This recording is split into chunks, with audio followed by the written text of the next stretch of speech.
I got a class question this week. It was, what are the 10 main open chords that anybody should know? So the last one is the one to watch in this, but we're going to start with the first 9. So basically, we got our A chord, we got A minor, 2, we got B minor.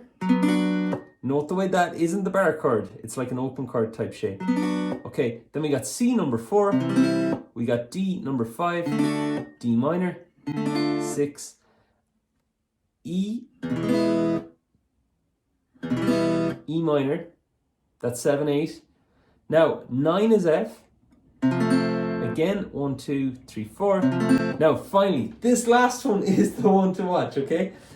It's B7. This one is horrible on the pinky. And it looks like that. Okay, it's used in Imagine by John Lennon and Shotgun and things. Thanks for watching. If you want more tips like this, just hit the follow along button.